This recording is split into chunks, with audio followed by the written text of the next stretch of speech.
अऊज़ुबिल्लाहिस्समीउल अलीम मिनश्शैतानिर्रजीम बिस्मिल्लाहिर्रहमानिर्रहीम अस्सलामु अलैकुम वलिल्लाहिल हम्दु रब्बिस समावाति व रब्बिल अर्दि रब्बिल आलमीन। नफ्स के हवाले से जो हमने पिछली वीडियो में गुफ्तगू की थी, जिसमें हमने लफ्ज़ नफ्स को कुरान और साइंस के रेफरेंस से उसका लुग़वी और साइंसी तज्ज़िया पेश किया था। अब हम इसी ही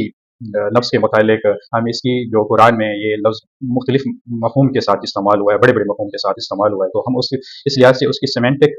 यानी मानवी दर्जाबंदी की हम थोड़ी-सी आज बात कर लेंगे। तो सबसे पहले जो है बायोलॉजिकल मीन में ये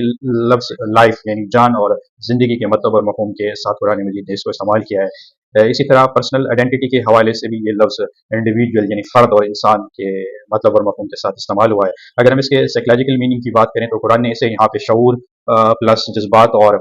जो है इदराक यानी सेल्फ प्लस माइंड के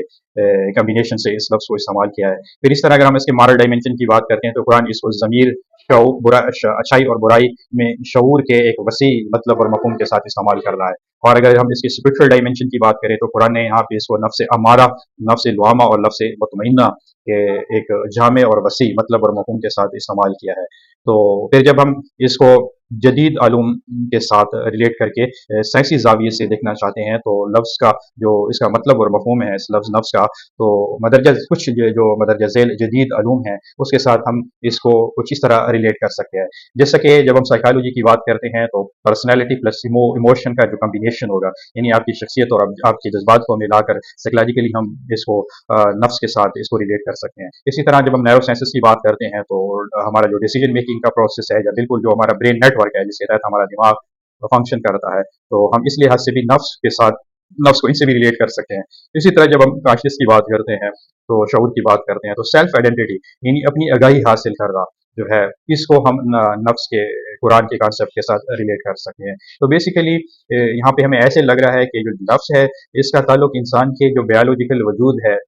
उसकी निस्बत उसका जो रूहानी वजूद है जो किसी और डायमेंशन से यहाँ पे आया है और इस जिस्म के अंदर वो एक मुकर्रर वक्त तक मौजूद है और फिर उसे दोबारा लौट के चले जाना है, तो उससे ये ज़्यादा रिलेट लग रहा है। तो बुनियादी तौर पे कुरान नफ्स को एक आप ऐसे समझ लें जैसे एक मल्टी लेयर्ड ह्यूमन सिस्टम के तहत इंट्रोड्यूस करा रहा है। और अगर हम इसको सम अप करना चाहें तो कुरान में नफ्स का लफ्ज़ कभी जान के लिए, कभी इंसान के लिए, कभी शऊर के लिए, कभी ख्वाहिशात के, कभी ज़मीर के साथ हमें रिलेट होता नज़र आ रहा है। तो अगर हम एक सेंटेंस में ना नफ्स को सम अप करना चाहें तो हम कह सकते हैं कि कुरान मजीद की एक बहुत बड़ी जामे इस्तिलाह है जो इंसान की जिस्मानी, नफ्सियाती, इखलाकी और रूहानी तमाम पहलुओं को एक लफ्ज़ नफ्स में समेट के रख देती है।